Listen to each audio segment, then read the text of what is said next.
We have YouTuber Read My Lips here. Hello. How's it going, guys? How's it going, everyone? It's good. We're all holding up all right, all things considered, right? Surviving during the pandemic. We're alive. We're here. We got the internet. And we're here. We're very privileged to have you. We're very honored to have you here. So thank you for coming. I appreciate it. So, without further delay, let's go ahead. You were telling us before the show how YouTube shadow banned a video of yours yesterday. So I want to go ahead and start talking about that. Yeah, so I dropped the video yesterday, and I labeled it Blue MAGA, and I played around with the thumbnails too to see if that changed anything. Like maybe it just had a low click rate, a low interaction rate. But some subscribers reached out to me and said, I never got notified of this video. I stumbled across it because I happened to just come to your page. They definitely are keeping that video, they kept that video down because the first 24 to 48 hours are the most important for a YouTube video. And it was basically me talking about how the Dems are pretty much right now for Joe Biden, a version of Blue MAGA. When you have, a journalist coming out saying, even if Joe Biden boiled babies and ate them, I'd still vote for him. I mean, take that out of context. If I were to say, I vote for this person, even if you boiled babies and ate them, who do you think I was talking about? You would think that was a MAGA supporter. No, those are Democrats. Those are Democrats. And then went on in the article to say, even if he did do this to Tara Reid, Trump's got to go so bad that she can take a back seat, and I'm still going to vote for Biden. Even if he did it to me, I'd still vote for Biden. What? Like, it's insanity. So people have been doing mental gymnastics in favor of Biden. And hypocrisy is stunning. Yeah, it's stunning. Now, here's the thing. If they want to make a logical argument talking about we need to get back in the Paris Climate Agreement or, about courts or something along those lines, fine, we can have a conversation. But when you're saying things like, even if Joe Biden did what he did to her, to me, I'd still vote for him.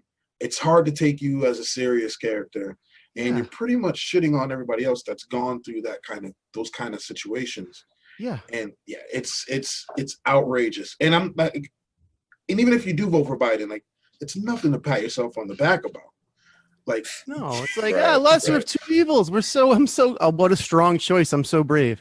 But you actually do see people trying to pat themselves on the back precisely in the way it is ridiculous because some people are so tone deaf about how they themselves are received, about hypocrisy, about how they are not, practicing what they preach. And the entire line on Trump and MAGA has been, this is just so beyond the pale, so absurd, so ridiculous. So he's saying things like, I could shoot somebody in the middle of a street and people still vote for me.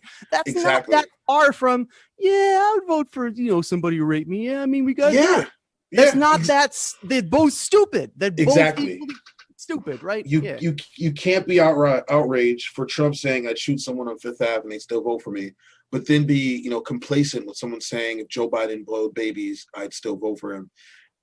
It sounds like one of the same. It sounds like two sides of the same coin.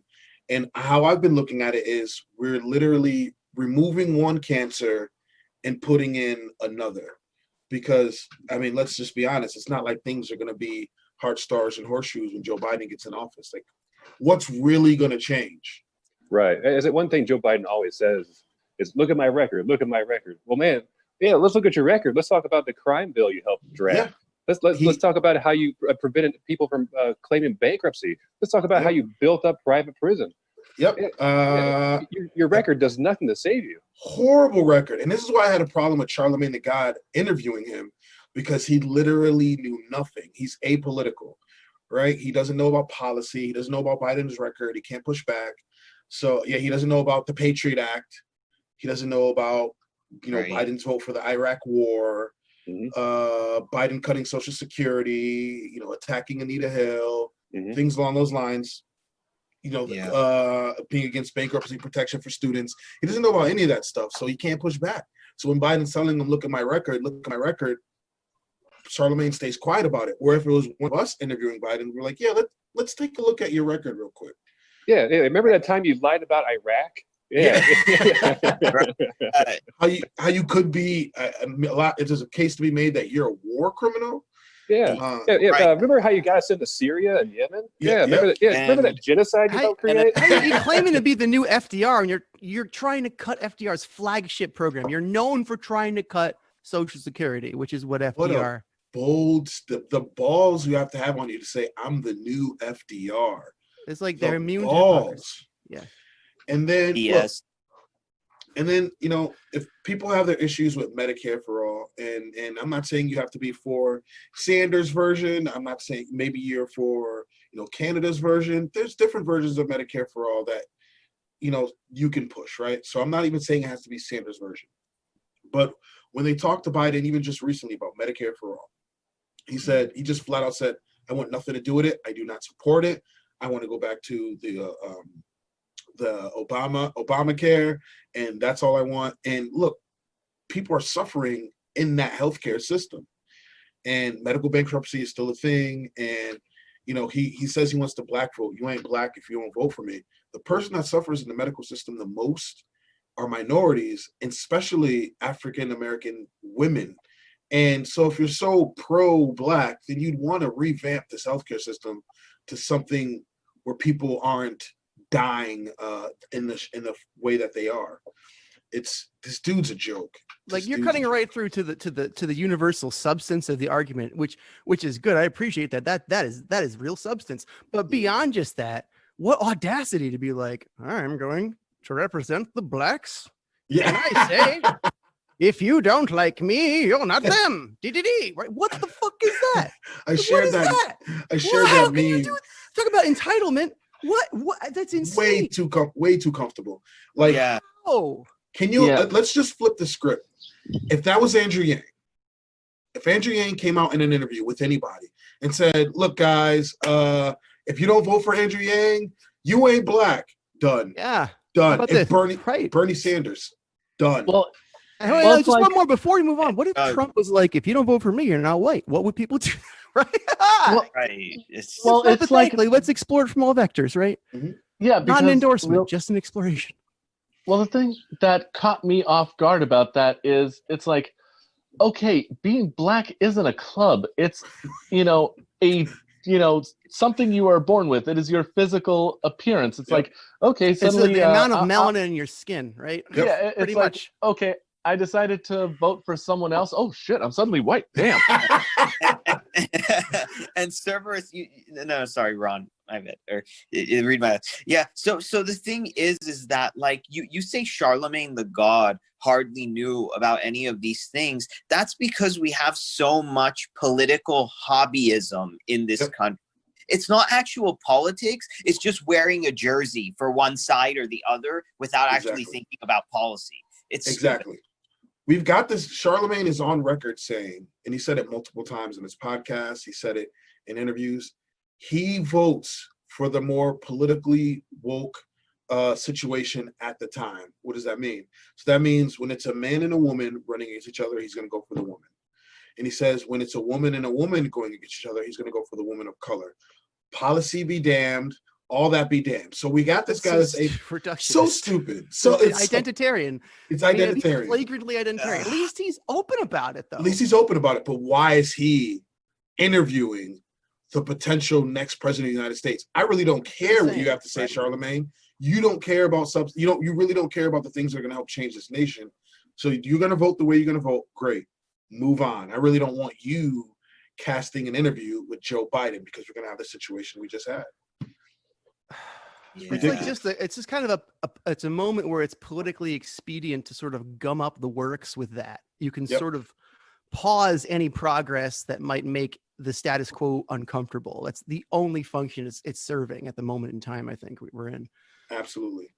And now look, he's got if you were to ask me 4 months ago, who's going to win, Donald Trump or Joe Biden? I would have said Donald Trump, hands down. Biden doesn't stand a chance. His brains melting, and Donald Trump is going to obliterate him on stage.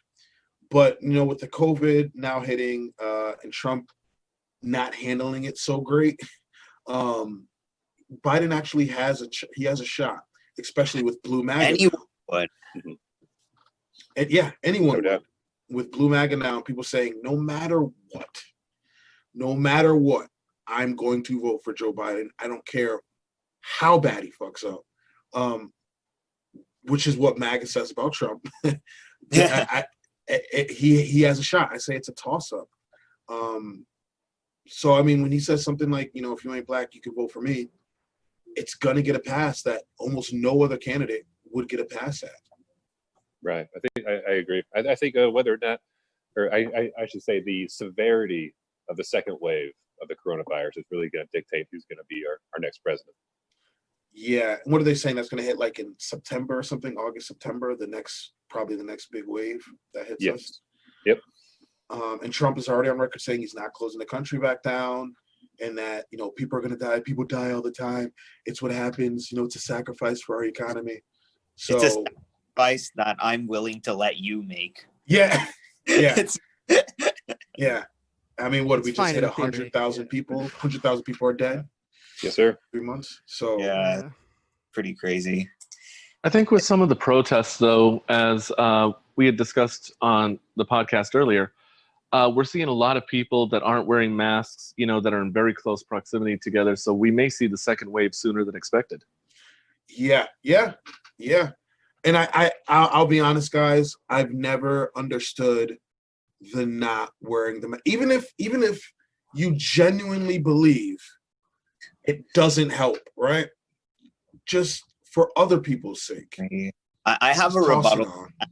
My freedoms. Well, no, I mean, like, yeah. Look, it's easy to straw man these people, but if we really want to try to understand in an empathetic way, somebody else is a regular speaker on our show named Diston he kind of had an explanation that it doesn't it's not the most moving thing. It makes more sense to me than anything else I've heard. It's like people feel it would be emasculating to wear a mask because they feel like they need to demonstrate out in public their toughness, their maleness, and their strength.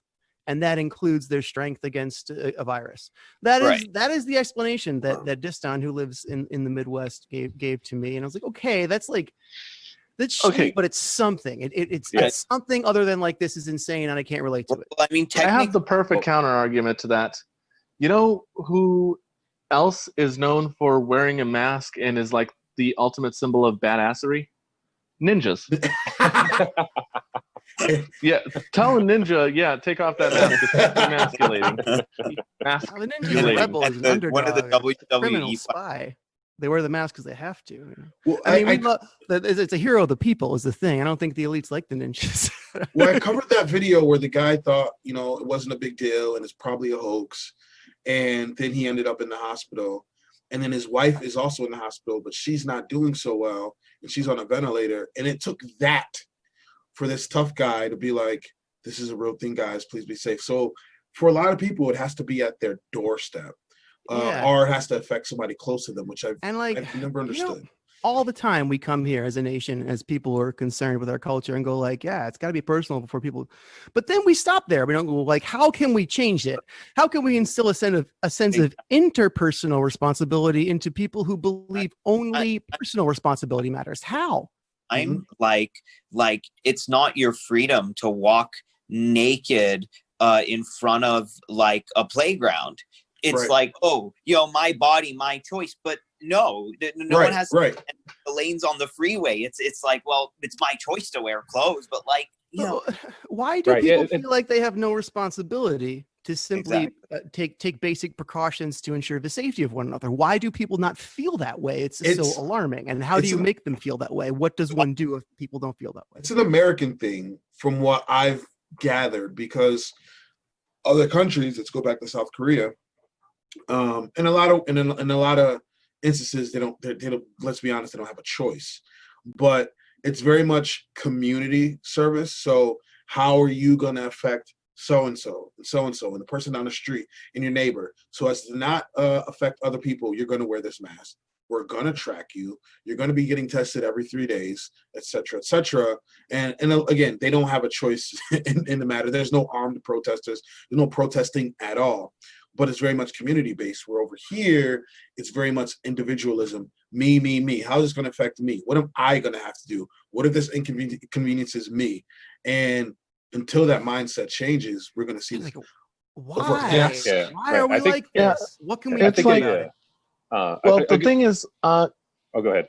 Collectivist societies like Asia have the positives and negatives that go with it. But I feel like here in America, we are so overly focused on individualism. And, even back in the 90s, I think there was a huge push for like individuality and stuff like that, where that mindset has become so ingrained in us that we have a hard time even just connecting with our neighbors. Like, how many people actually know their neighbor's first name? Yeah, exactly. If you take it to the extreme, it becomes toxic, because loneliness is a real big issue here in this country. And then it just like gets rid of this sense of community and sense of like, who are your friends? And it's like, no, if I'm going through a hard time, if things are going bad for me, it's my fault. And then people like smoke and do alcohol and develop these antisocial behaviors because wanting help is looked at as a sign of like weakness. And, you know, we're all and all this shit. So, yeah. And it's only gotten worse over time. You can go back, generations ago, and it wasn't that as bad. Everybody on that block knew each other. Everybody knew each other's kids, right? Your neighbor 4 houses down could yell at your kids because everybody was a community and they looked out for each other. Now it's nothing like that at all. No. People barely pay attention to each other at all. They really don't want anything to do with each other. And it really sucks. It really sucks. And this mask is showing that wound, this mask situation. I mean, I've had everything in my comments section from CO2, and I get it. But honestly, I look at the news every day. I haven't seen a massive amount of deaths from CO2 poison during this. Actually, I haven't seen any. If you have a medical condition, anxiety and stuff like that, I'm sure people can express that when they enter a building, like, hey, I have anxiety, I have medical issues. Can you actually grab this stuff for me? But in the results and like that we've been seeing on video, people have been flipping out. And you don't have anxiety. You're just entitled. Yeah, exactly. 100%. The only thing that the jogger who like something happened with his lungs when he was running too fast wearing a mask, but that's kind of like expected. It's like take a break or something. But I wouldn't recommend running with a mask or doing any over physical activities with the mask at all, for sure. For sure. One thing that I guess you could label as the right.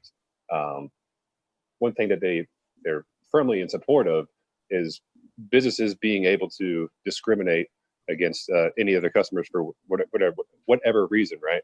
Yep. So, I mean, a common thing that I would say everyone agrees with is no shirt, no shoes, no service. No service. Yeah. Nobody had a problem with that. Yeah, I've never seen that anybody have a problem with that. I'll accept that. Yeah. Right. Yeah. So Ed, I will accept that I must wear a shirt if I must wear a shirt. See, like we're coming at this from both sides. I'm like, if I gotta wear a shirt, I'm wearing a shirt. See, we can all agree. They literally did was add mask on to their policies, the store policies, and that's it. And I've seen people, stores say, okay, we'll grab whatever you need. And then customers say, well, I don't trust you with my credit card. So you don't trust this store with the card that you're about to come in and use anyway. So maybe you shouldn't be shopping there. It's been ridiculous. Right. I actually have a compilation I was going to put on my channel of like people flipping out about it. I still might do that. Right. And everybody's talking about like authoritarianism. What better way to not be identified than to wear a mask? Yeah, exactly. Right.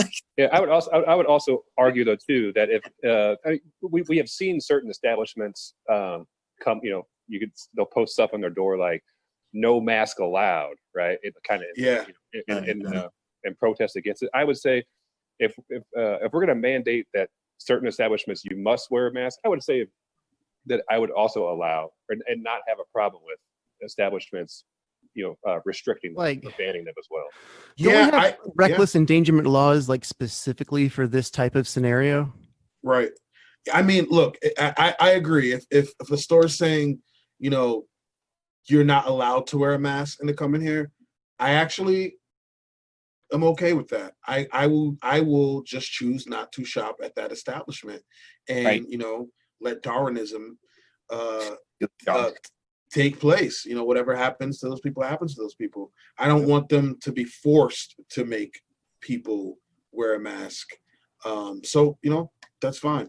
That's very magnanimous of you, and I hear you. I mean, it's probably not the argument we should be having. I wouldn't want to move the discourse to this because we got bigger stuff to talk about. But, I think, as I said, just to clarify, I think they're already breaking the law pretty flagrantly. That is reckless endangerment. That is illegal. So I don't think we even need to make laws. Laws just need to be enforced if we would like for that to happen. Agreed.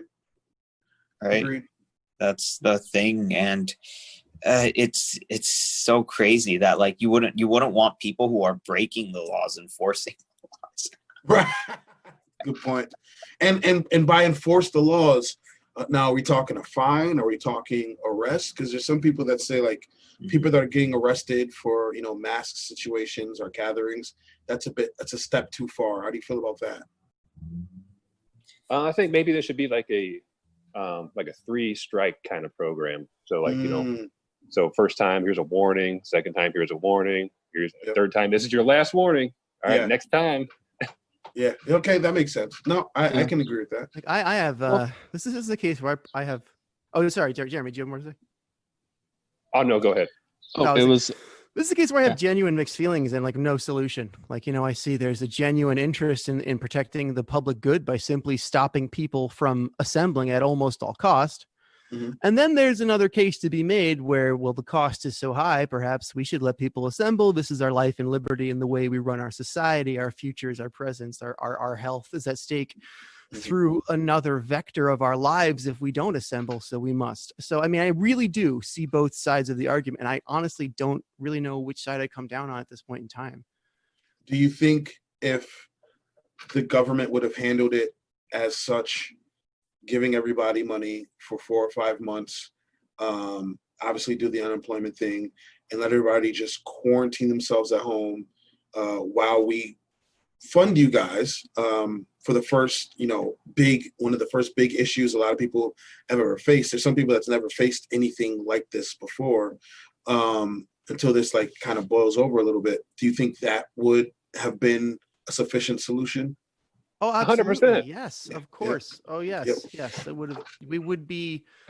We'd have a much lower infection rate. The economy would be recovering already, and we would in fact be transforming society into something that is just more human focused than less market focused than it has been for human history, I guess, or at least since the dawn of capitalism. Since the dawn of feudalism. So feudalism wasn't great. So for many thousands of years. So yeah, that would be a big step forward. That's an understatement. Yeah. I mean, we've been bailing the people, the broke folk, us. We've been bailing everybody else out time and time again. Now, the one time we needed to be bailed out, the one time we were like, all right, government, we need your help. All right, we need your help finally. What are you going to do for us? They gave people $1,200 and said, be on your way. I mean, you want to talk about the most ultimate fail. And that's on, you know, the right and the left. The Democrats couldn't even symbolically put something forward. They knew it was going to be shot down, the last bill they introduced. So they couldn't even pretend to put UBI in there. They couldn't even pretend to give people, you know, the $2,000. They still went back to that same old $1,200. Just I toss it away, and they've got to be uprooted. The left and the right, the people in power, have to be uprooted, or nothing's going to change. Yeah, right. Yeah, we keep coming to that same exact conclusion. It's Nancy Pelosi herself, you know, leftmost champion, who pulled UBI from the bill both times. A staffer put it in, she took it out. So, you know, that's why I feel like the opposite of Blue MAGA. Like, I cannot vote for the head of this like political crime cartel, no matter what. Trump is an evil man, but he is one man. I'm not going to vote for him either. I'm probably going to vote for the Green Party, or who knows, perhaps someone else if someone emerges, or perhaps the Democratic nominee will not be Joe Biden, but I'm not counting on that. I'm probably going to go vote third party, and I'll vote down ticket judiciously for some Democrats. But we can't just mindlessly give the poor vote, the broke vote, to liberals who occupy the progressive lane without doing anything economically progressive and hide behind cultural issues. That's done. We're just not going to vote for them anymore. It will never end until we take a stand collectively. It will never end. We'll continuously vote for the lesser of two evils, and we'll just be going around in a circle, doing the same thing over and over again, expecting a change. Isn't that the definition of insanity? Like doing the same thing over and over again, expecting a different result? No. It's going to be the same scenario, the same situation. And so I agree with you 100%. Joe Biden hasn't earned my vote. He hasn't even attempted to earn my vote. There's almost nothing he could do to earn my vote at this point. Almost nothing. Right. It'd be Green Party or something along those lines. But I can't vote for the damn establishment at this point. Just can't do it. And obviously, I'm not going to vote for Trump either. I'm so glad to hear that. We're in complete agreement. Yep. Well, you know what's frightening, if you think about it, is a lot of the people, we say, well, there's a disconnect. There's also a cultural disconnect because a lot of the people that are in Congress now, like Nancy Pelosi, she's 80. Like, what a generation gap is that to try and, manage and balance. Right. And, we had Senator Byrd that literally was 100 years old. He had voted for Glass-Steagall back in 1929 or 1930 something.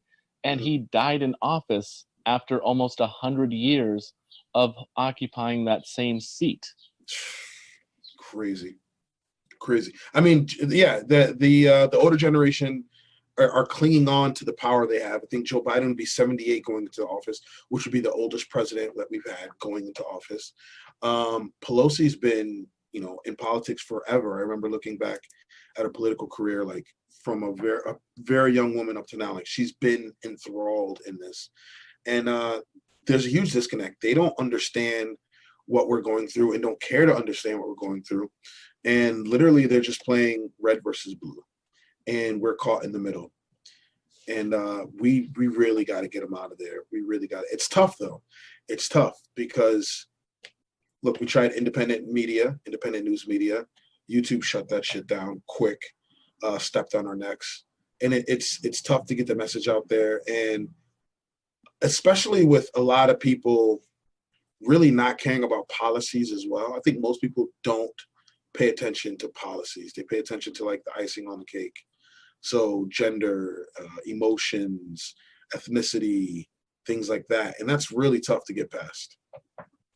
It's so exploitable by the powerful to just divide and conquer the less powerful. It's just, if they can take poor people and go, okay, well, all the poor people, if they get together, they can really make some changes, vote us out. I don't like that. I like where I am with society. Yep. I like controlling it. If we don't let them identify as poor people, but as black people, as white people, as straight people, as gay people, as men, as women, et cetera, et cetera. Yep. And we got them, and they've had us, and we got to stop it. Divide and conquer. And conquer. It's kind of telling how disconnected our Congress was during the Obama administration when they had huge opportunities to do real change. And, Obama ran on change. And then they spent time talking about which toilet people should use. Yeah. Like they will pander to us socially to the nth degree. Like they will, the Dems specifically will pander to the nth degree. Meanwhile, you're getting crushed economically. But look, no. Socially, look at what we're doing socially. And Obama, and I argue with people to this day, when he first got in, he had so much power. He could have got shit done like that when he first got in. Public option, etc. I remember. I was so excited. Yeah, he could have got. Yeah, we had the House. So disappointed. Anything. Yeah, he could have pushed anything through. He could have got anything through. He could have legitimately made change when he first got in. I was foolish enough to believe. That's when I started asking more questions. I was like, wait a second, Obama didn't do the things. What's going on here? Yeah. But he was a corporate Dem. And then if you look at some of his speeches, he said, I govern like I'm going to govern like a modern, a centrist, like a Republican light. And he held on to that. That's what he actually did. Well, you know what I think it's about? I think it's about like clout and rhetoric instead of having an actual plan. Like Yang was all about the substance. Yang was all about the plans. Yang was all about if I'm saying we're going to do X, Y, and Z, here's what I put together, and here's something that can be implemented. All the other ones, they just say, we want to do this, we want to do that. And then everybody jumps up and goes crazy. But it's like, okay, where's your plan? We'll get there. This is a revolution. Like, shut platitudes. up. Show me something. Yeah. Platitudes and cliches, no plans. Lip service, nothing of substance. You can't show Nancy Pelosi, like stuttering fearfully out. Perhaps we must consider the basic income. And the next day, she's like, "No, get that shit off the fucking bill. Never in my house again." She's a monster. We gotta get her out of here. Yeah. Well, the thing is, most politicians use what I like to call political fog. It looks solid, but it has no real substance. Right. And there's two ways that they go about it. They either create this straw man of, oh, I knew this person that had this issue, and they just kind of pile it on and custom build it. And then they're like, that straw man, that is who I'm fighting for. And we're going to get it done. They won't tell you how they're going to get it done, just we're going to get it done. Yep. The other way is fear. That straw man is the devil that's coming for you, and we're the only ones that can protect you from that devil. Yep. 100%. They straw man the hell out of you, and then knock down the straw mans that they made of you. And it's, they did it. They really did it to Bernie in when he first ran. They did it to him this time around as well. But I mean, a lot of the reasons he lost is on his shoulders as well. But so do you think the way to make this change, to get rid of the Pelosi's, is a revolution, or will somebody like a Yang make those changes? I'm curious as to what you guys think. I think someone like Yang is already making those changes, hence the Yang Gang, and the fact that, once... are you familiar with the term glamour, the original meaning of the term? No, enlighten me. Okay, so glamour was actually an old medieval term for a magical illusion. And the way you got past it is once you saw the crack in the illusion and saw something for what it really was, you couldn't see the glamour anymore. That's what happened to the Yang Gang. We saw the crack in the beautiful facade. We saw the crack in the illusion. And now we see the government and everything for what it really is, which is just people that are out of touch and don't always know what they're doing. There's some good people in Congress, but the ones that have been there for way too long, they don't know what they're doing anymore. They're disconnected from modern technology, and they have no idea about modern problems. Their way of thinking is still solutions that would have worked in 1920, but not 2020. Right. Real quick, before a response, Angelo, could you just invite Faye Koo? She's in the Discord. She needs the link to the Zoom chat. Sorry, go on, please. She's in. Oh, great. There was I don't know if I should say his name. All right, I'm not going to say his name because this could blow up when you never know, right? So a politician came into my place of business, right? And I was talking to him, and I told him about my channel and I cover politics and stuff like that. And he said something to me that I'll never forget. He said, "Look, I know a lot of people that started in this really meaning what they were saying and really actually wanting changes. And then 2 years later, they're as corrupt as can be. Like the system itself eats them alive." And so they're like, "Okay, you want to make this change for, I don't know, your hometown? Okay, we'll make that change. We'll do that. I'll approve that. But you approve this." And so it keeps happening and happening and happening. And then before you know it, the original idea that they even wanted to run on, the whole reason they even decided to run in politics is now gone, and they find themselves in a system and don't even realize it. That's a horrifying thought, but I can see how easily that would happen. Yeah. Oh yeah. And now there's a fire truck. Can you guys hear it? Yeah. Party wagon. Wait for the siren. But we're always, we always hope that's like not happening to Andrew. Yeah, we're always afraid.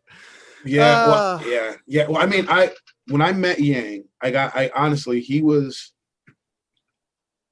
so authentic, and I didn't expect him to, even though I covered him for so long, I didn't expect him to be the way that he was. And, you know, at the end of it, I said, this man needs to be president, because I wouldn't have had this interaction with a Sanders. I wouldn't have had this interaction with a Biden. I wouldn't have had this interaction with any other politician running. Just so down to earth, you know, literally in the thick of it with you. And I was like, this is a good dude. This is a really good guy. And after that, I said, he needs to be president. 100%. And I think it's the fact that he's still like that in 2 years, you know. Yeah, I think it's because he didn't want to be president. It's the fact that he had no choice. No one else was going to get the job done for him. So he had to step up and do it himself. And the people that don't want power are the ones that are best suited to have it.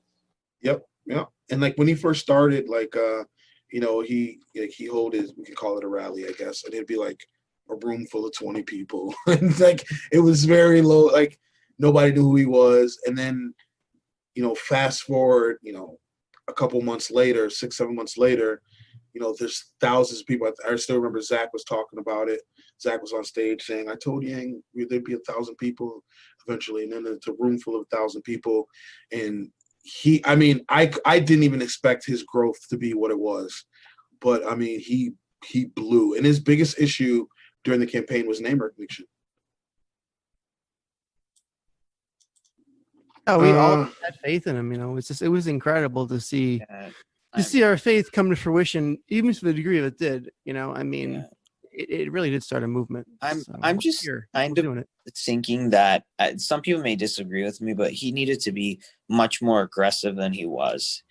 I don't know, maybe because it just seemed like they were, when they shoved him to the side, he could have shoved right back. He could have really pressed, and he could have said like, hey, I just addressed how UBI would like help, you know, so many people out of their situations, and I was never responded to because they would always like go on to the next subject when he was explaining his and never stay on his. But that's a hot topic. That's a hot topic. I think Yang navigated that field very well. I think there was very calculated and specific reasons why he never directly, or very rarely directly, attacked the other candidates.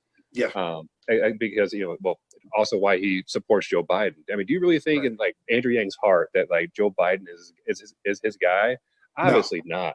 No. It's just if you're going to have a future with the Democratic Party right now, you kind of do have to toe the party line.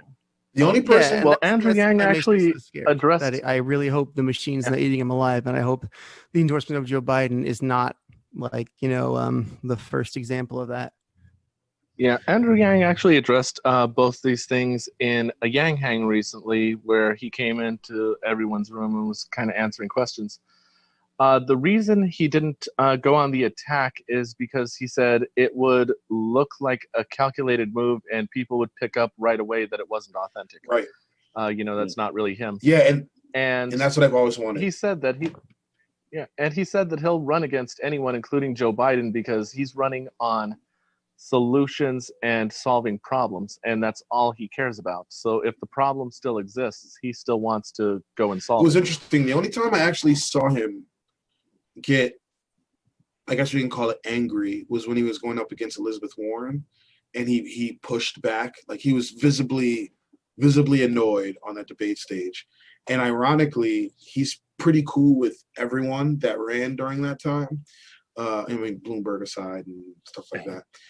But the only person, from what I understand, he doesn't like text and talk to or hit up is Elizabeth Warren. I don't think they like each other, or at least Elizabeth Warren doesn't like Andrew Yang.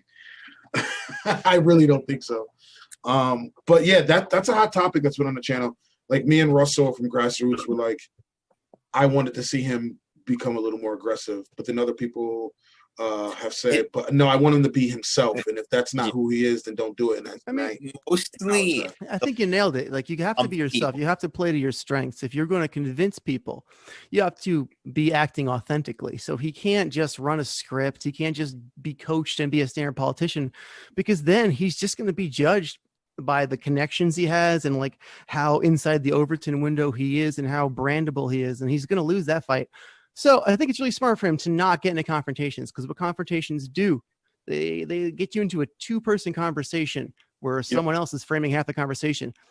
Andrew Yang is having an entirely different conversation. He needs to shift. He's got a different paradigm.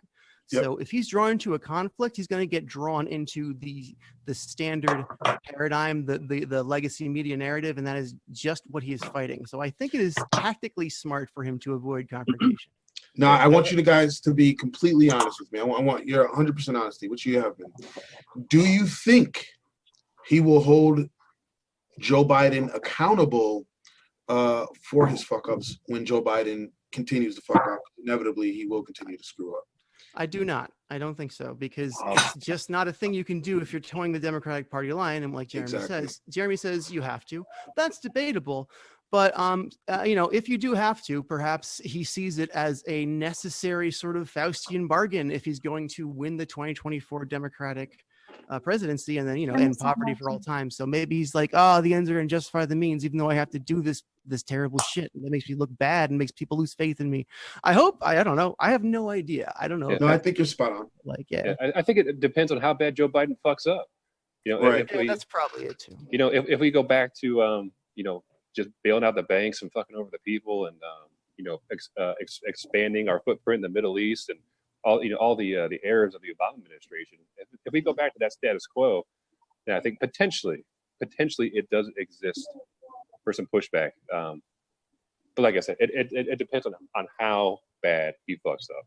Right. Well, every time he opens his mouth, excuse me, guys. Fine. What's going on? I'm sorry to Faye? Interject. Oh, hi, Faye. Welcome to the show. I'm sorry that I'm late. How long have you guys been? About an hour. Yeah. Okay. Yep. Do we still have time to talk, or am I just too late to really? We got join? time. No, Please. Okay. Do you What do go you by wanna talk Ronnie or do you go by Be Serious? Ronnie or Read My Lips, either or. Either or. Okay. Ronnie It's or nice Read to My meet you, Ronnie. Nice to meet you. Welcome. I had to interject because I'm hearing you guys. I want to know, Ronnie, do you have kids? No. Is that okay to ask? Yeah, it's fine to ask. Yep, no kids. All right. So I want you to think about the fact that Elizabeth Warren and Andrew Yang and all these people that you're saying don't get along. Actually, I believe they do get along because Andrew gets along with everyone. And I believe that probably everybody likes him. I don't think Elizabeth Warren dislikes him. Well, okay. I mean, the fact that he would be inauthentic to attack them because he doesn't want to. Point taken. Okay, let me rephrase that doesn't like. I don't think Elizabeth Warren cares or acknowledges an Andrew Yang. Like, she doesn't go out of her way to dislike him, but she's in her own little world. Andrew Yang's over there doing Andrew Yang. I don't think they text each other or communicate or anything like that. I was an Elizabeth Warren fan. But from what she showed me during this primary, I'm very much shocked by. And I honestly don't think she's an honest actor at this point. Well, I think that might be true for you of her. I don't know what she's really like, but I don't believe that Andrew necessarily holds those opinions because I think the reason he says I wouldn't want to attack them that way, it would be staged because he wouldn't attack them that way. Agreed. When he's in person with them anywhere, right? Yep. And that's the genius of him. He gets along with people, and people don't seem to get that. I think people who are like rats think of themselves as playing football, against the other team. And so, like, if you're not for our team, where are you? Are you really on our team at all? So I think that's really the feeling that's happening. This game of football is affecting everybody's lives, though. It's the biggest game of football. So it's fine to be on a team, but if we're going to play, we're going to play to win, and we're going to play to win correctly. And yeah, this is the biggest game of football that we have. And so it's fine to be friends with everyone. It's fine to be cool with everyone, but you got to hold each other accountable. And like I was just saying, do you think Andrew Yang's going to hold Joe Biden accountable, for instance? So Andrew Yang just got interviewed not too long ago, and they asked him about the Joe Biden, if you're not black if you vote for Trump, and et cetera, right? And, I disagree with his answer. When he said, we're ready to move past this, and like it kind of wasn't, he kind of like swept it under the rug, and I disagree. So it's fine to be friends with everyone. It's fine to be cool with everyone and play the game, but these are people's livelihoods. This is a huge game, You hit the same problem, the audacity. It's like, why is it up to him to decide it's time to move past this thing he himself did? Like he's not right. the person who has an issue with it. And Yang's allowed to have his opinion. I respect the fact that he didn't run away from it. That he said demonstrates he learned nothing. It demonstrates he did not learn anything from the experience. Is all I'm saying. Right. But no, I wasn't ready to move past it yet about what Joe Biden said, and that's why I made a video hammering him on it. And yeah, if I got to interview Yang, I mean, it would be a fun interview, but I would definitely push back on some things, which I think he would handle quite well. He's playing chess, not checkers. He's an incredibly smart individual. And again, I obviously have a bias, and I met him and chopped it up, and he knows who I am. But I would still push back and ask some of those tough questions. But I do agree with you, Faye. I do agree with you. I don't think Andrew Yang dislikes Elizabeth Warren. And, I don't have any proof that him and Warren aren't friends. I'm just going by what she showed on the campaign trail. And I also agree that it would be inauthentic of him to attack people. I wholeheartedly acknowledge that, because that's not who he is. And I want him to be. That's great. Here's another thing I've been thinking about, which is that the reason I asked you about having children is that this is what's going on when you have children. You have disagree with, constantly. They're on your nerves because they're doing something you don't want them to do. You disagree.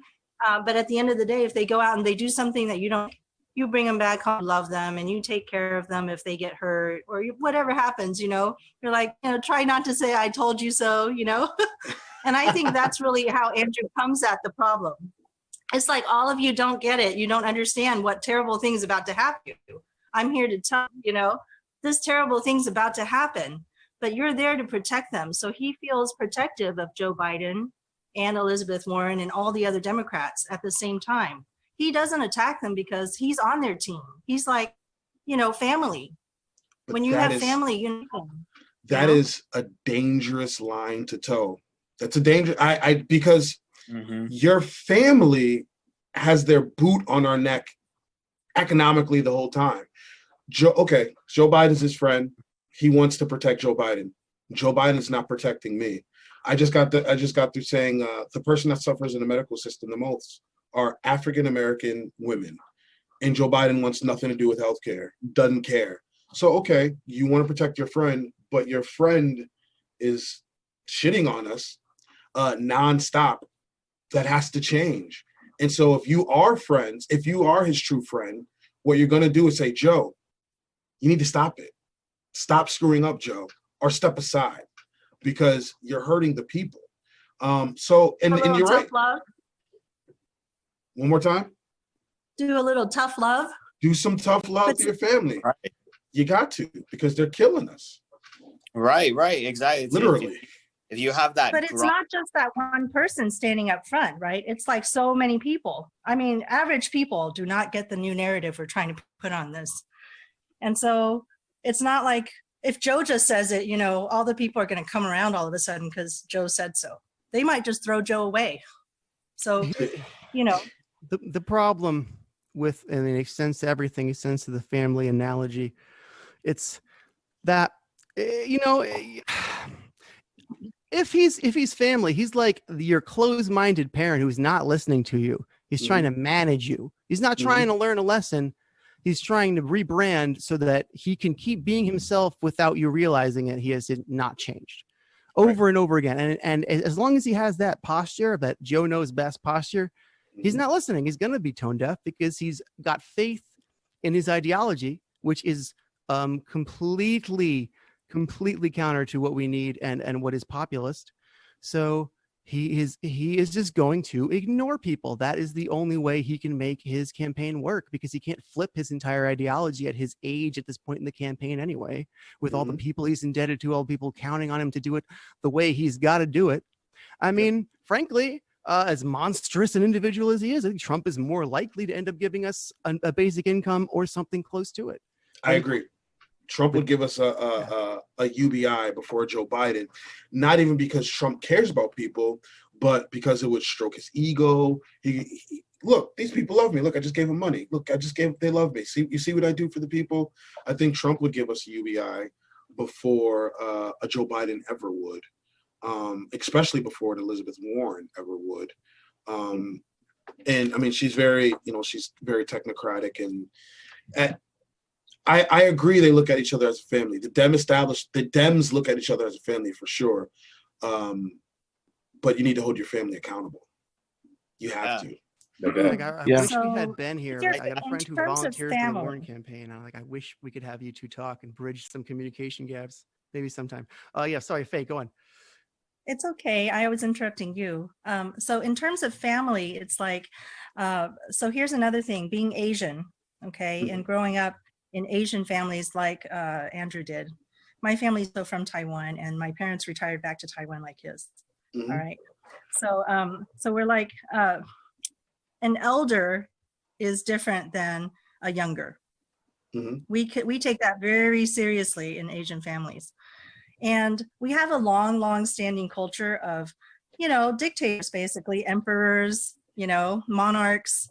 Yep. That's a long line. So most of our culture was built in that train of thought, is that there is a leader, and you can't just backtalk the leader whenever you want to. Your head might roll, and not only you, but your whole family will suffer. So we have a clan system where, like, you represent your whole family, and so you can't just do anything you want in the world, right? Because your family name is attached to it. Yep. So it's the same thing. I think for Andrew, it's like, it's hard to attack Joe because he is an elder. And you have to respect that he has a certain amount of experience, even though that experience is not helping right now. Right? Actually, The world has changed. You know all that. Yep. So there has to be a way of talking up to people who are supposedly your elders, and like convincing them that they need to step back a little bit, and give us the power now. What if I told you Joe Biden's not gonna step back, and he has no realistic chance of listening to what you have to say? What if I told you that? Well, I would have to hear that from Joe. Well, I can hear that from you. Why would you have to hear that? Joe has proven himself to be dishonest. He's tried to cut Social Security, right? Not once, not twice. This is from his own words. Not 3 times, not 4 times, or 5 times. He's literally said he's tried to prostitute himself, right? He's literally lied on stage a multitude of times, right? So he's already proven himself to be a dishonest actor. So why do you need to hear it from Joe? He's not going to be honest with you. Well, because I think that's something that I do believe people when they talk. I mean, you have to listen with 2 ears, right? You're listening with your ear and your mind. So you hear what they say, and then you still know what they actually mean or what they intend to do. There's a lot of levels of listening. Okay. Okay. So you can do the behavior as well as listening to the words. And what you want to do, though, you want to not imagine people as demons, right? You want to imagine them just like yourself. People are humans. So that's what you got to do, is to imagine if Joe is human and he's got to leave legacy now. How is he going to step down from this platform that he's built himself without losing face? This is the Asian idea. I think How I do you can let answer him, that within your paradigm. I think. I mean, I know. I'm sure. I'm sure you have your own answer too. But I mean, I think it's pretty obvious to me how I know, without thinking of him as a monster, as a human being with the same foibles as anyone, the same motives. I know he will not listen to you simply because he has no incentive to. And you think perhaps his incentive is his legacy, but I believe that in his mind, the way he treats poor people does not reflect on his legacy. He has this extremely deep-rooted sort of libertarian bigotism Bigotism is not a word. What bias? I don't know. Bias. What's the word I'm looking for? You know, it's a bias. He has this bias towards individualism and bootstrapping. And even though he's a Democrat, it's a really Republican libertarian idea at the core of his politics. So he thinks it's okay for him to treat poor people badly, and it will not reflect on his legacy. So so if he thinks that way, there's no systemic lever that incentivizes him to listen to you or me or anyone. There's just no motive for Joe Biden to listen to us. And that's why I am very, very reasonably sure as one can reasonably be of a thing in politics, that Joe Biden will not do anything we will like even a little bit. He will not listen to us, and it will just be a nasty surprise after nasty surprise. Right. Yeah. What would you want out of a Joe Biden presidency? I have a long list of things I would want from Joe Biden, but look at the reality of what we'd actually get. Right. It's like, is that better? Is that alternative far superior to what we currently have? I think we kind of know what we're in store for with Trump, for at least until November. I don't think that the Joe Biden platform is appealing enough for me to sign on to it. It's I think a big issue that's been highlighted with this pandemic has been our reliance on China. Right. Is Joe Biden going to be hard on China? I mean, he's the guy, he's responsible for NAFTA. He supported TPP. Do you think Joe Biden actually has even the will to reshore these critical manufacturing jobs that we've just been shipping over en masse to China? I think the best way to determine if somebody is going to listen to us and how they're going to behave is their record. Right? Since we don't know Joe Biden personally, he's an elder, right? We don't know him personally. So how can we assess the man that is Joe Biden and how he's going to govern? We look at his record. It's black and white. Right. His record's NAFTA. And it's atrocious. TPP. He created all these incentives and supported all these incentives for these companies that ship their jobs over to Mexico, China, India. Hold on. This is not a gang stance at all, because first of all, it's not about China or Mexico or any other countries. It's about ourselves. All right. If we were strong, we wouldn't have to attack other countries for taking stuff from us. If we were strong ourselves and we developed our own economy properly, why would we be concerned about somebody else taking our stuff? No, it's not really about them. It's about us just getting rid of our jobs. It's not about the countries taking it. It's about the Americans who are essentially disposing of those jobs that we need and that we are entitled to in this country. Which is how Trump. It's not the other country's fault. Which is how Trump kind of ran. Trump ran as a populist, right? And one of the things he said was the forgotten man will no longer be forgotten. And he went to all the places where people were losing their jobs and their jobs were being shipped overseas and the Rust Belt. And that's what helped him win. So it's exactly what you said. And I agree. We as America, we need to do better ourselves. I think we've showed our weakness in many aspects, especially during this pandemic. Killing us, it's like think about like the uncle who comes to the Thanksgiving dinner and smokes and says a racist thing or is being like a gigantic asshole, but everybody around the table you want to say something, but everyone's like, shh, you know how he is. Shh, perfect analogy. Yes. Yeah. That's, Faye, I have a question for you. I have a question for you. So just like what was said. So I have, let's say I have an uncle. He comes over. We have to respect him because he's our elder. And he absolutely hates Asians. He hates Asians. He talks shit about Asians, calls them every derogatory name in the book. But we're supposed to sort of kowtow to the things he says because he's our elder and we're not allowed to, correct him or stand up to him because he's family. Of course, it's not anything that Andrew would advocate or I would advocate, right? Asian people are rebellious. Don't believe that we're quiet, right? Look at what's happened in Hong Kong. Right. But look how peaceful they are. The police have tried so hard to get to stay peaceful also in Hong Kong. Both sides are being as peaceful as possible. Yep. Considering they had months of riots. We've only a couple days of riots already now. Right. You know, and we have gone already off the deep end. Yep. So that is on us. That is not China doing anything to us. Okay. Our issues with blacks and with racism and with Mexicans and with all of these other countries is all part of it. If you add China to that list, you're just adding additional racism to the list of things that we have problems with. Right? We already allow our Native American women to be carted off and sected, you know, and traded as commodities. So those are not problems that China is causing or any other country. That has to be on us to reflect on why we can't get along. And that's the problem, is we have this division, and I don't want to participate in that when we do, you know, podcasting and live streaming and stuff like that. We're like the new talking heads.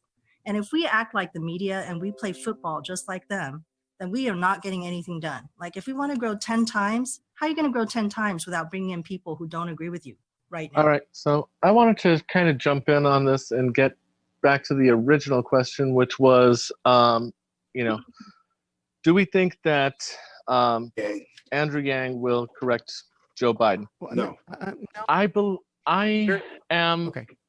Because the thing is, I don't believe that he's protecting him because he's an elder. I don't believe that he honestly cares about that. I think the reason why he is trying to at least give Joe Biden a pass is because he's afraid that Trump is going to open his mouth and get us into deeper trouble. Trump has called the coronavirus the China virus, which has gotten Asian people, regular Asian Americans, hurt and killed. He recently said that he is willing to outspend China and Russia on nuclear weapons, which is almost an open act of war. Right. So I think it's more out of fear of what Trump is going to do, whereas he believes that Biden, for all of his flaws, is less likely to lead us to global catastrophe. And I think that's why. The lesser of two evils. Exactly. So I think that's what he's going for. It's not that he really is advocating for Joe Biden. I think it's just he's afraid that the alternative may be worse over time. Purely fear-based, yeah. So Trump is a bigger existential threat in Andrew Yang's eyes than Joe Biden. Exactly. It's just a calculated move that, you know, if I have to pick the lesser of two evils, Biden seems to be it. Okay, I'll give you that. I'll acknowledge that. Go ahead. Also, so again, Joe Biden is not just a person. Joe Biden represents all people who actually turn out to vote for him. I mean, I know that every single Black person in this church, all right, that's primarily Black, that I went to, they all had a vote, and they all went and exercised their vote, and they are strong as a block of voters, you know, and they turned out him. You have to change what's in their hearts first. And that's what Andrew is about, is we have to trickle up the public opinion before the politicians are going to follow. Joe can't lead us. That's what he's saying. You know, he's not going to lead, he's going to follow. So we have to bring that change from the ground up. So let me ask you a question. Why do you think they voted for Joe Biden? I think they voted for Joe Biden partly because that's just, you know, they know. Like they actually do know about him. Some of the things they know are things like Joe Biden used to commute from his home in Delaware to do his work. And he had to get on that train every day early and then go home to go see his family at night. And so that is a working man. That not like Trump, he sits in his tower, you know? That's okay. That's all fluff. That literally changes nothing. That doesn't do anything for anybody. And that's the problem we have. So I just asked you, why did they vote for Joe Biden? Because we know Joe. Joe took the train. Go on. Yeah. Can we set the bar for president a little high? I take the train. That hurts me. That makes me incredibly sad that we have a huge community of African American voters that went out and voted for Joe Biden for nothing. Because Joe Biden isn't. No, that was only one thing. Well, they probably know other things, like his foreign policy or something like that. Okay. He's been a vice president, so he's actually done a lot of things, right? But it's vice president being who was in Congress. It's known most people don't vote based off of foreign policy. It's pretty much acknowledged that most people, they don't become president off of foreign policy, right? His policies, and this is just my opinion. Maybe all those people in South Carolina operate as moderate Democrats. Maybe his policies do something for them. But judging by what his policies are, and judging by how African Americans have been suffering under them, I can't fathom why us as a community would go and vote for the person who is fine with having his boot on our neck. It literally we're voting against what's best for us as a community. And how do you know what's best for us? Just look at the numbers, look at the statistics. And he wants to advocate to keep in place the policies that presented those statistics instead of trying to change it. They say Joe Biden is the most electable. Well, why? What about him? The question. Where's the logical disconnect? Like, where are they getting the idea that this is a man who is a public servant to them and not a tyrant, not a usurious exploiter?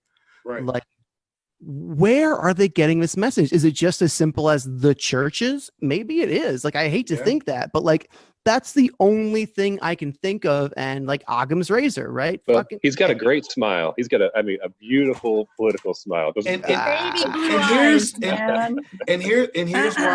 why I double down on that, because they voted for Joe Biden in droves.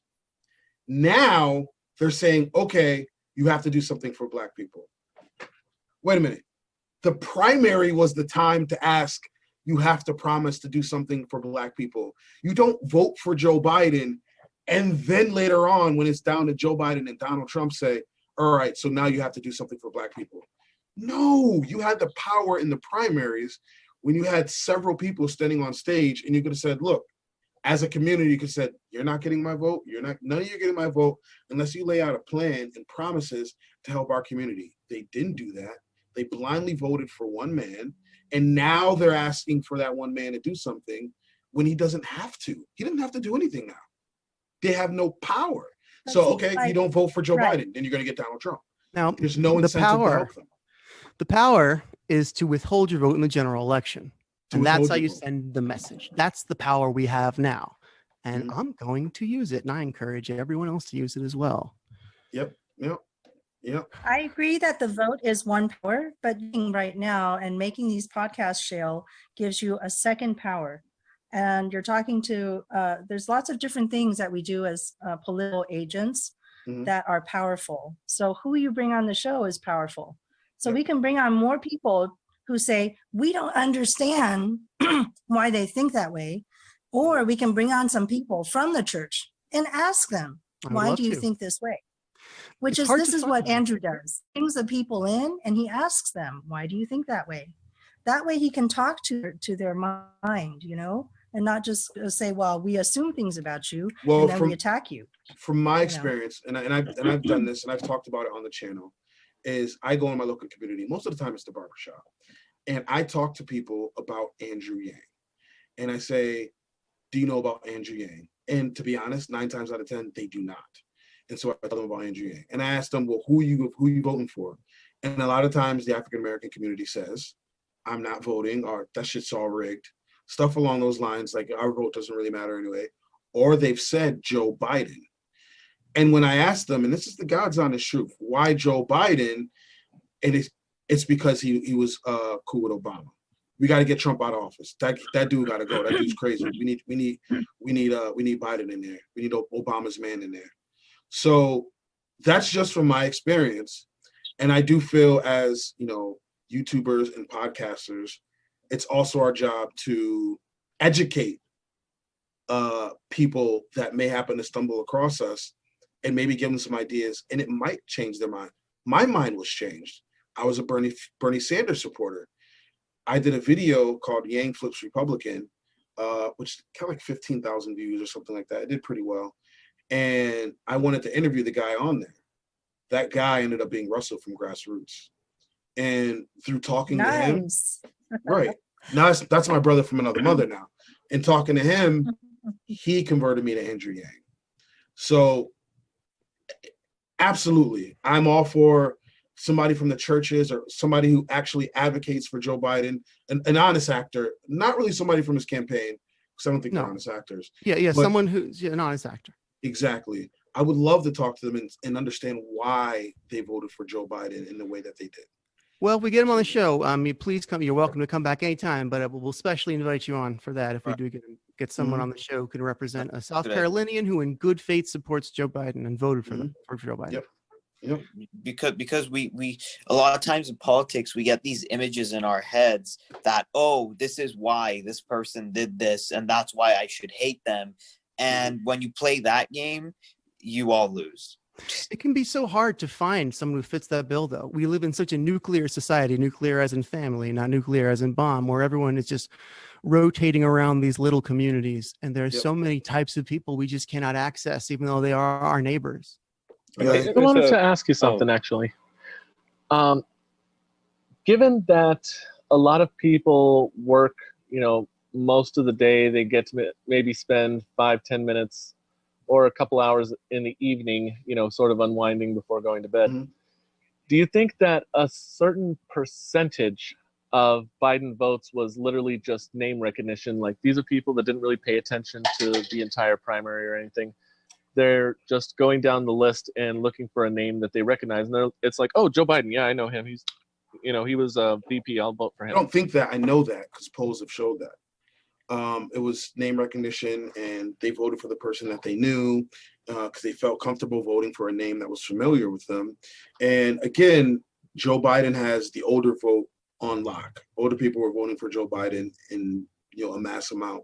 Sanders had the younger votes on lock, but younger people weren't coming out enough to give him that boost. And obviously Warren was still in there, and she was sucking up some of the votes too. So yeah, no, that is absolutely 100% true. But it's going to be interesting now that it's Biden versus Trump, because they both do really well with older people. So I'm going to be interested to see how that older voter turnout splits for them. But yeah, no, that's 100% true. It's name recognition. Yeah, go on. If I can jump in real quick, I know we've been talking shit on Joe Biden nonstop here. But I didn't even mean for it to be that either. I swear. I'm so glad. He's the problem. It's insidious. Yeah, go on. Right. One thing I think I'd like to make clear. I'm curious how you guys feel too. Is I would not be upset with a Joe Biden presidency. Like, let me make that clear. If Joe Biden wins, I wouldn't be angry. I wouldn't be bummed out. I'd be like, okay, he won, fair and square. Good for him. Let's move on. I just curious if anybody disagrees with that sentiment. You know what? I disagree. I think I cannot bring myself to vote for Donald Trump, but I personally would probably fare better under Donald Trump because there's more of a chance that Trump will pass UBI than Biden, even though he's disgusting in so many other ways. So yeah, I will be upset with the Joe Biden presidency. I'll say, wow, this is actually the outcome that hurts me more. I will be as bothered by a Joe Biden presidency as I would as Trump gaining re-election. I'd say it's pretty equal. Because, all Joe Biden really had to do was keep his mouth shut. Like, that was part of his campaign, just to keep him hidden away. He didn't have to do anything. He literally didn't have to do anything. But a vote is a vote is a vote. And if you got people's votes and he got in, that's fine. But him being in office isn't going to do, again, it's not going to do anything for me, just like a Trump presidency is going to do anything for me. There's some small things that are going to make a difference, like climate change and stuff like that, which I fully and 100% acknowledge. But I wouldn't be outraged. I wouldn't be super angry. I'm disappointed already that we didn't get better candidates further up. Like, we had Tulsi Gabbard, we had Andrew Yang. We didn't get those candidates further in, and that we kind of dropped the ball collectively this time around, I feel. And Well, so is it okay? I'd like Go to ahead. answer that too. Yes, in please. terms of the I wouldn't be upset if whoever wins, I'm not going to be upset because I noticed last time I even tried to escape the country and not have to watch Donald Trump come on. I literally moved to Mexico and I did not have to watch Donald Trump come on. Yeah, I'll tell you later. You have like a surprising amount of you're going to have to agencies come up on and my move to GRLs, come talk to us. You were So I done. moved You to wanted no New parts. I went to actual Mexico, not New Mexico. Yeah. And I didn't have to watch Donald Trump on the TV. I really hated that. Like I would just walk into some Thai restaurant or some Chinese restaurant or anywhere, like a bar, and he would be on the TV all day long, every day, the whole election, right? It was like, oh, great. When I'm in Mexico, I don't have to see this. It was bothering me so much. So I really I hated him to that extent. Wow. But then when I heard that he won, it was like within 2 days, I was like, I was with it. Because you know what? The people decided. Even if there was all this, who knows what really happened? He didn't get the popular vote, all that, but it was still like that many people voted for him. Right? So now we got to live with it. We've got to live with the fact that there are real people behind this. So it's like when people talk about like, the CCP, Chinese Communist Party, or something like that, and they talk about it like it's an entity with just a body. It's not true. There are people who elected all of those people. There are people behind them who believe in them. There were people who really believed Trump's message that he was going to clean house and clear out the swamp and all this. Yeah. Oh, he ran an amazing campaign. He ran an amazing campaign. Right? Yeah. He ran the way he governed versus how he ran is 100% different, right? Amazing. 2-time Obama voters voted for Donald Trump. He ran circles around the Republicans, and he will run circles around the Dems. Joe Biden can't go toe-to-toe with Donald he's going Trump. to die. He's going to be decimated. So you are 100% right, Faye. The people voted him in. He was a charlatan, right? But they did vote him in. And I 100% acknowledge that. Electoral College and the whole 9 yards, I acknowledge that. And I never hated Donald Trump. I don't hate him. I just don't align with his policies. I think he's ironically funny. He doesn't mean to be. He's funny. Funny in a kind of way. Funny, he is funny. No, I mean, like, look, some of the most horrible things. Yeah, like dark comedy. It's a coping mechanism, but it's also real comedy. It's funny how terrible things really have become. It's unbelievable. It stimulates a comedic response in my brain. Like, All right, so let's talk about solutions. What does Joe Biden need? I wanted to be able to answer the question first before we move on. So I might break from all you guys in my opinion, but I would actually be more disappointed if Trump won again. Granted, I know that's the most likely outcome, but I feel like, yes, Trump would be more likely to give us UBI just because of ego, but I don't want my UBI check coming with nuclear fallout at the same time. So especially because the city I live in, we have all the major bases that the government uses to operate and Raytheon. I would be basically ground zero if he actually started a nuclear war. So can I respond real quick when you're done? Yeah. So I just wanted to wrap that up by saying Joe Biden, for all of his flaws, is likely to not do anything. He'll waste 4 years of our time, but he's less likely to get us in a war. I agree. And that's real quick. I agree. That is a trade-off that we have to weigh, right? You're right. I agree with everything you said, but I have some, another case to be made. We almost got basic income in the 1970s. Until the neoliberals panicked. They put together a really effective plan to quash it for decades.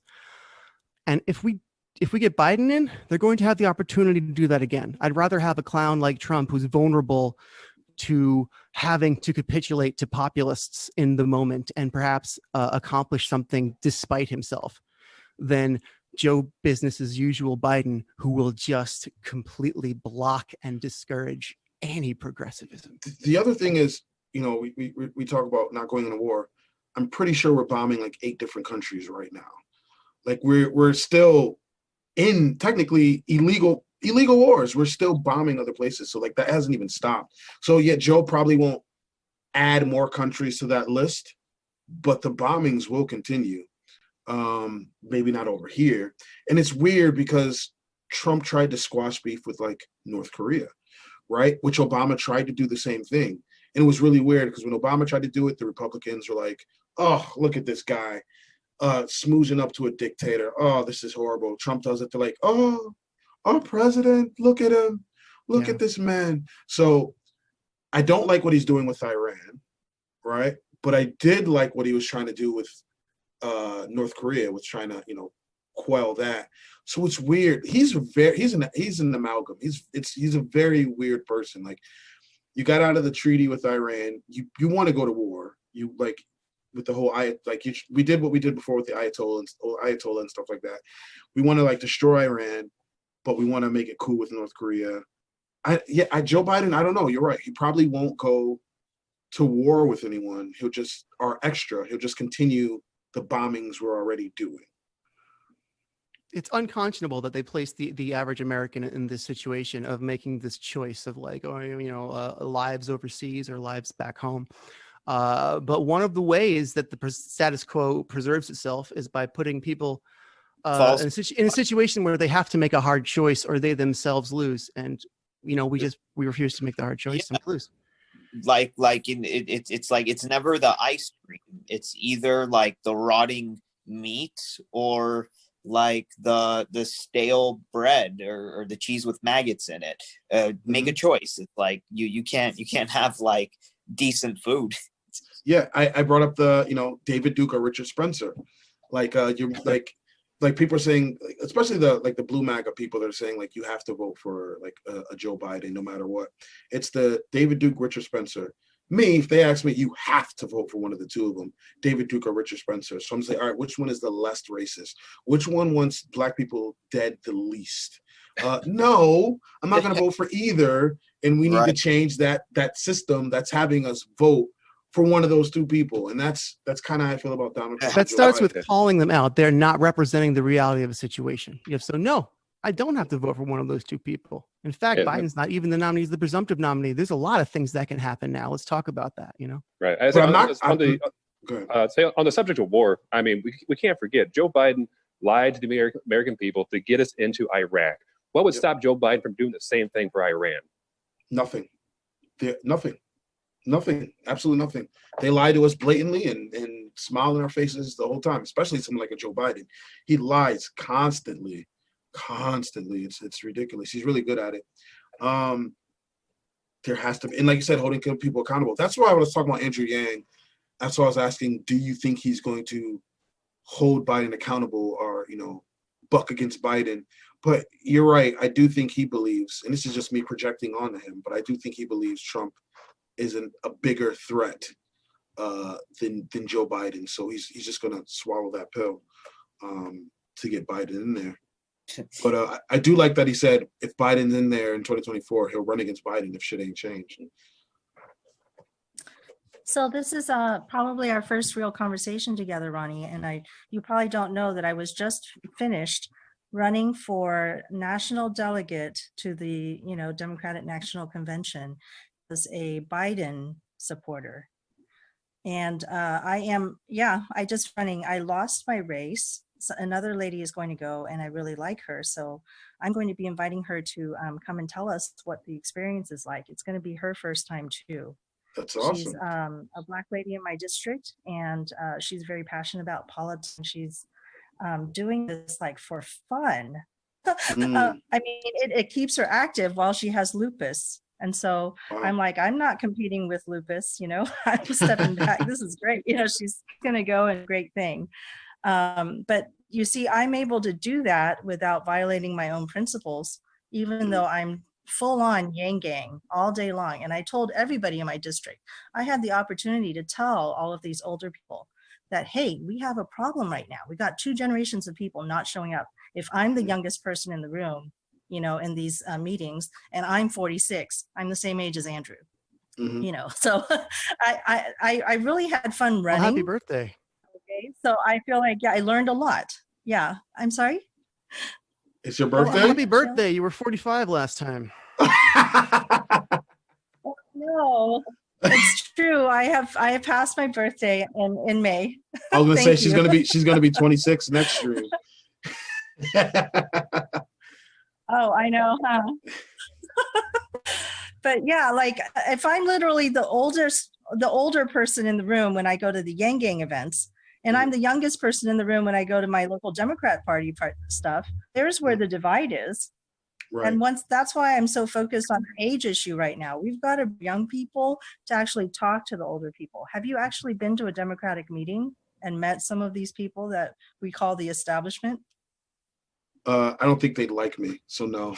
I have that fear as well. Okay, well, and, see, you know, I should go. I feel a little bit guilty. I should go. Do you feel guilty? I feel guilty. I feel a little bit ashamed. I know I should, but I don't have it in me. I feel like they just have. I'm sorry. I don't mean to shame you.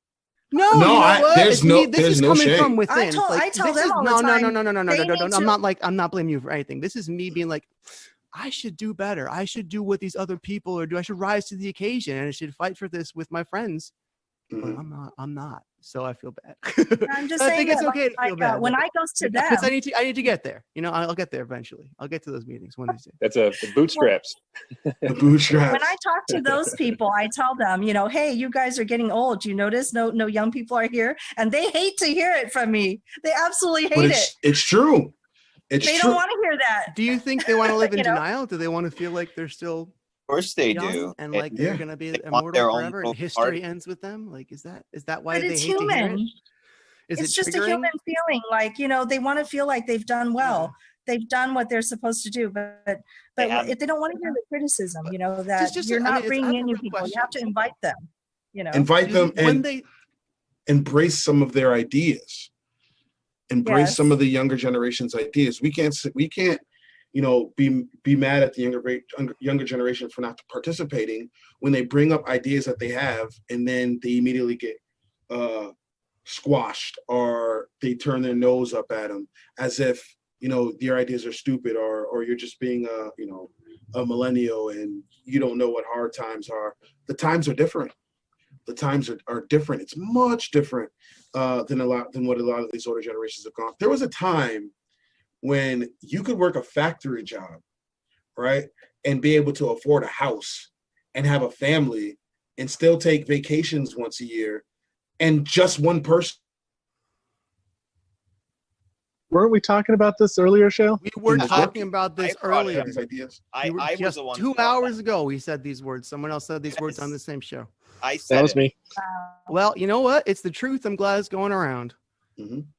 I say, as an American manufacturer myself, that reality still is possible. It's just far fewer numbers of those types of occupations are available. Yep. So that'd be thanks to Joe Biden and NAFTA.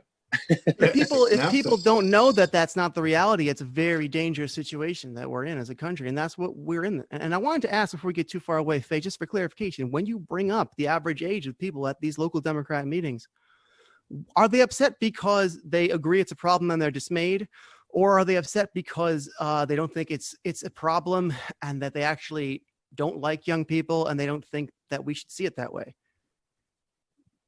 I think that there's two different things going on. And yes, many of them do agree. They look around and they are disappointed, but they don't think of it as their problem. They don't think of it as something they've done. They think of it as young people are not willing to take that risk of going in there and then having to actually work their way up through the ranks. Like, for example, if Andrew shows up and says, I want to be president, they're all like, oh yeah, really? You're going to show up for the first time and be it now? You know, maybe you should work through it for 5 or 6 years and get to know all of us, and then you could be president. Well, no, I'm coming out now because Andrew said something. Really thinking. You know? So they're living in a bubble essentially, because that thinking is flawed. No, it's just that's how they've made their way through the life. When they were young, you had to prove yourself over 5 or 6 but, years, like, and eventually you would work your way up, you know, and then you become management, and then you become the boss. You know, that's the but way I it feel like used to be we're done. running up against like some fundamental human Or we social were hired. constructs that should supersede that, Art- right? Yeah. You know, Art, let me tell Eric, you, let me just like, was fired before we were hired. I feel like we're coming up against some fundamental human social constructs that are in everybody you see across culture, right? That should supersede that. Mhm. And what's truly disturbing in a world where everything is disturbing, and so pretty much we're a nerd to it, nothing's really disturbing anymore. But this really disturbs me. Yeah. That's not happening. Okay, there is a fundamental human social construct where it says, like, I'm an elder, right? Okay, I'm a part of this social nucleus, this thing, whatever this social body is, be it a club, an organization, or a city, whatever. I have this fundamental human understanding that I need, that it's my responsibility, no matter what, to pass this on to the next generation, right?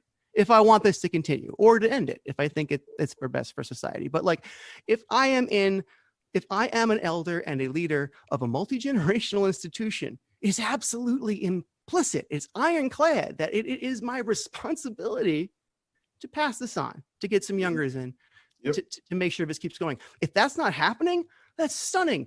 That's stunning that American culture can be so perverse and powerful as to supersede this fundamental human social construct. That's my take. I mean, you know, do you guys agree? I agree. You can't, like, you got, let it go at some point and pass it on. Let it go.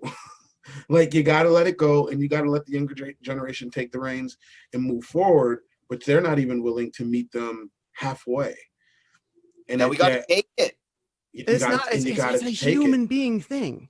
Well, the thing is, I've experienced this in organizations that I've been in, including martial arts organizations, where you may come in with better ideas, you may come in with more experience, but they're like, I have seniority, I've put in the time here, I feel like you haven't paid your dues to be able to, you know, bring this to my level. So and to you feel have like that's to not earn on your you way at all. first. Oh, it's insane to feel like that's not on you at all. Yeah, because like, it's they not feel my like fault. I'm a shitty teacher. I ruined this thing, and you don't like it now. Yeah, because they feel like you have to earn your voice. Like, you have to go in and put in the work before they'll respect you enough to listen to what you have to say. Very interesting. Right. So I'm a private tutor. And so practically every time I talk to people, I sound like a private tutor talking to her students, like it's an occupational hazard. And I feel like, you know, it can really be a turnoff, you know, for people. But then at the same time, I have not, I'm not trying to instruct people in a sense. I want to actually hear, you know, why they are thinking something. So that's really the thing, is that you have to get to why they feel a certain way. And I can't represent all of the people, right? Because there are old elders who are helping me now. They are like, you are absolutely right. Okay, we need to get young people. I don't care if it's their first time. They don't need experience to do this job. We are going to just give them that experience by helping them as mentors.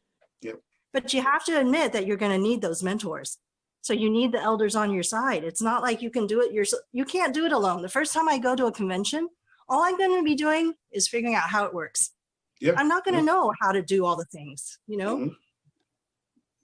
So that's like, you know, there has to be a little give on both sides.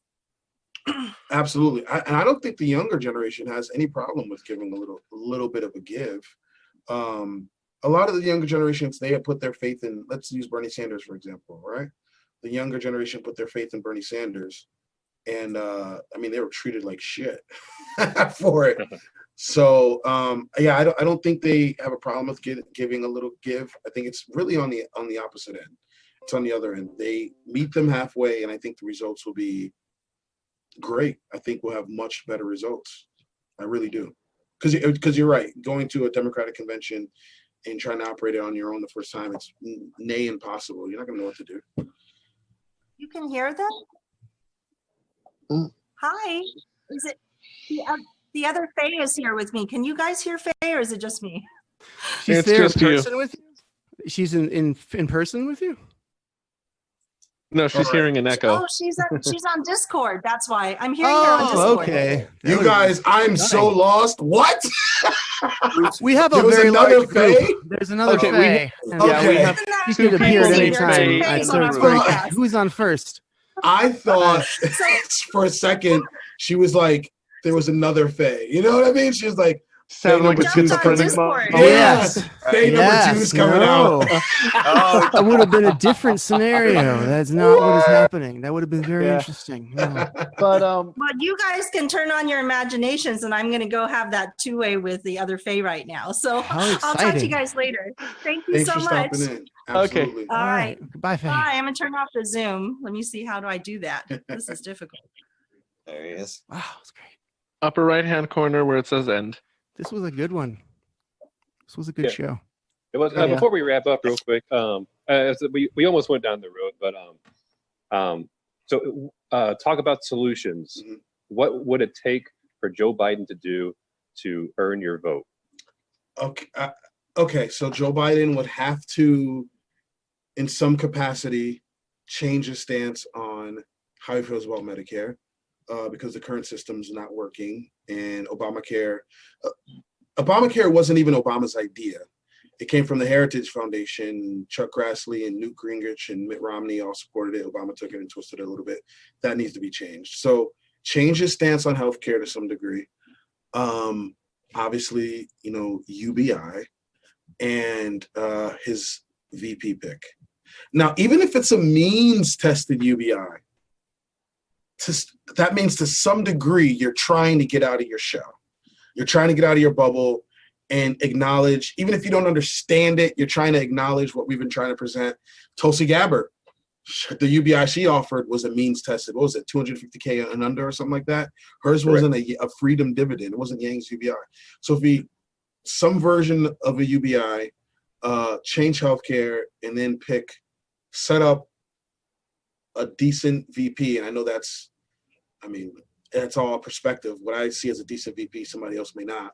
But for a decent VP, in my opinion, there you go. I can swallow that pill. I can give him my vote if he does those things. And I know we're going to get back into Paris Climate Agreement, obviously, and the courts and stuff like that. Then I can say, all right, I can rest easy just a bit until 2024. But if not, yeah, I'm good on Biden. Yeah, I feel the same way, 100%. 100%. And that's me swallowing the Tara Reid pill. That's me swallowing I covered a bit 4 or 5 stories. Choices. There are no good choices. I respect a lot of different positions, I hear. But yeah, man. What Thank about you you? for coming on. We have to create the choices ourselves, and that's what we do. We're creative, we're innovative, and we have to push our narrative and what we want, and it'll eventually get there, no matter what happens in the political sphere. Yep. For sure. Absolutely. Who are you asking about? You said, what about you? For the rest of you guys, what would he have to do to change? Well, I believe you said you wouldn't. He's not going to get your vote. They ain't happening. Very little. What he would have to do? He would have to somehow commit to UBI contractually, legally, and effectively in a way he could not get out of before, after the election. He couldn't cancel it. I'm not sure what kind of mechanism would exist for that, but if one does, that is the only way Joe Biden could get my vote back. Okay. That's it. And I voted Democrat in almost every election in my life. I voted, Green Party sometimes. I never ever voted Republican. Don't plan to vote Republican, but I will not vote for a Democrat if the Democrats are going to occupy the progressive lane without being progressive. It's time to take a stand up for myself and my people. That's where I am. So yeah, Ariel, how about you? I would say that just he needs to listen to Yang. If he doesn't listen to Yang, then I'll probably just sit at home and not care. But I mean, it's gonna go for Biden anyway. I'm in California. It doesn't matter. So I'm just gonna vote for Yang on the thing, because California's gonna go blue no matter what. Yep. And Angela, what about you? I would say that what I need from Joe Biden is for him to show that he's flexible on his stances. Because I feel like he will listen to what people will say. He'll give them some lip service, but then nothing changes. Right. I feel like if he went back and even revised just one of his policies, which for Joe Biden is really difficult, that's at least a baby step I'm willing to take as a sign of good faith. Yeah, I just think Joe Biden could win this thing so fucking easy. So fucking easy. Like, a means-tested UBI, a public option, Tulsi Gabbard. You put those three together, he will win in a motherfucking landslide. Landslide. Fucking game over. That's all he. And it's so easy. So and then have Tulsi speak for him. Once you get to make Tulsi, Tulsi's my VP. Just back up and let her do her thing. She's gonna obliterate. You want to look at somebody that can stand up against a Donald Trump? Choose a Tulsi Gabbard. She's a fucking pit bull. She doesn't flinch. She literally serves in the military. She's not afraid of Donald Trump. And he can kind of just sit back and, just ease into this thing. But he's the hubris. He's so full of himself. He's not going to do that. Yeah.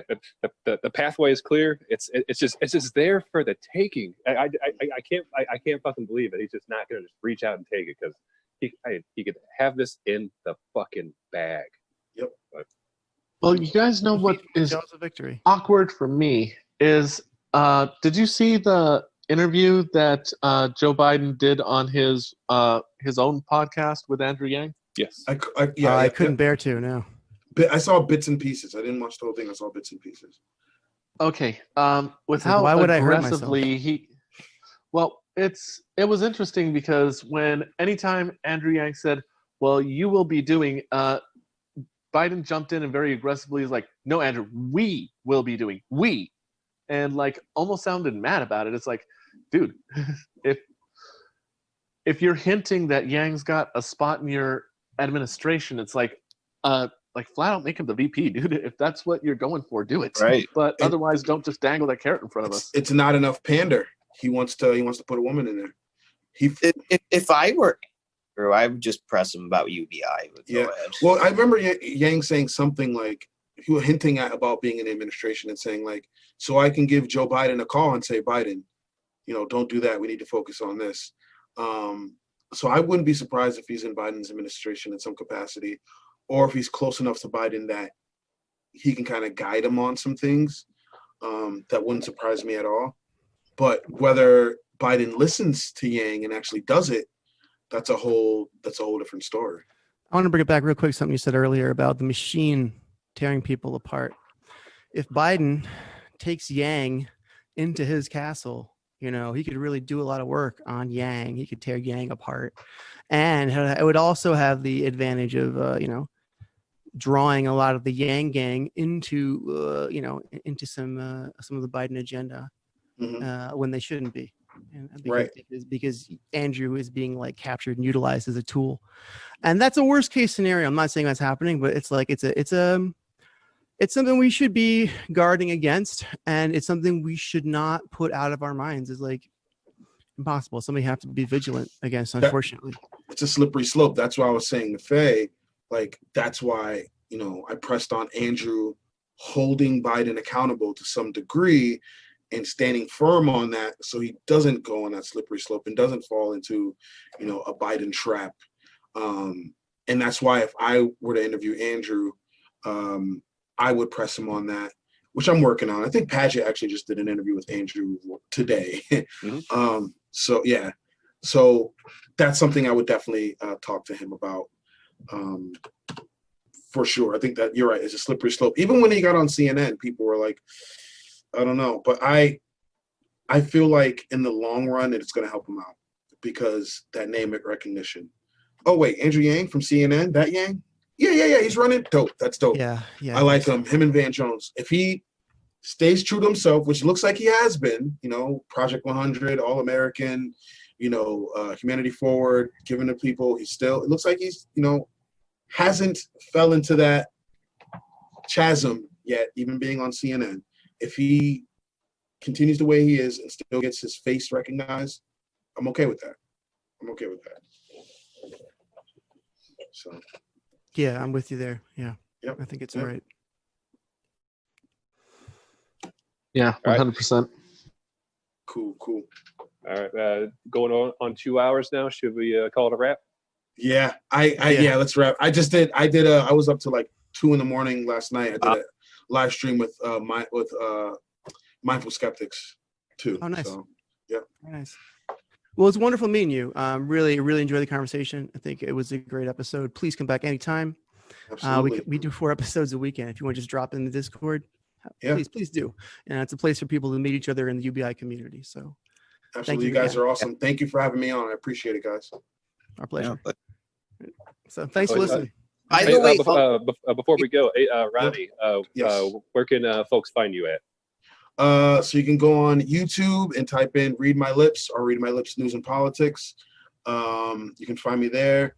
I just made a Patreon, Patreon/TheRealBCereus, because YouTube's demonetization is insane. Twitter, you can find me at TheRealBCereus. That's TheRealBCereus. I know it's kind of like, it's crazy, right? But if you just go to my YouTube, you can get all the information there. YouTube, Read My Lips. Also made Read My Lips fan page. It's on Facebook, so go on Facebook and type in Read My Lips. That should pop up as well. And I talk about news and Yang stuff. I'm trying to hit 4K subscribers, guys. I'm about to subscribe as soon as we get off this call. So that's great. I want to ask Ronnie, like, is there a chance you can shout us out? Yeah. I'm working on a video. You can't do that to our guests, Ariel. Come on. You can't do that. Shout you out right now. No, but do shout us out though. Definitely, yeah. Right now or in my next video? Because I'm working on a video. Let me shout you out the next video. Yeah. I got you guys. Thank you. What do you want me to say? Yang Roundtable or Yang Gang Roundtable? Yang Gang Okay. Roundtable. And we're on Anchor, we're on Spotify. We live stream on Twitch 4 times a weekend. UBI Advocacy Podcast, bridging communication gaps in the UBI advocacy community. We talk about poverty, basic income, and electoral politics. Got you. Stay tuned for the next video. It should drop by tonight. Awesome. I'm gonna watch All it. right. Thanks, man. Have a All good right, one. guys. You too. Peace. Yeah, thank you so much, man. No problem. Thanks. Thanks for coming. Yeah. So my name is Shale. My Twitter is at SHAELRILEY. Jeremy, you want to say goodbye? Yeah. Hey, thanks for tuning in, everybody. This is Jeremy. You can follow me on Twitter at Jeremy Sammons1, and that is JEREMY SAMMONS and the number 1. Angelo. My name is Angelo Mendoza. You can find me at Hellion Hellfire on Twitter. That is HELLION And Ariel. Yeah, my name is Ariel. You can find me on Twitter at Ariel's Armada. That is ARIELS_ARMADA. And you can also find me on YouTube as Revolutionary Thinking. A fake who had to leave early, but her Twitter handle is at Palestine Math. That's the country Palestine, and the word, the discipline, math, the academic discipline, math. There, that's the word, the category I was searching for. Well, all right, we've got 3 more podcasts this weekend, 2 Saturday, 1 Sunday. I hope you join us, and I hope you had a good time. Stay safe. Take care of each other. We'll see you soon. Goodbye.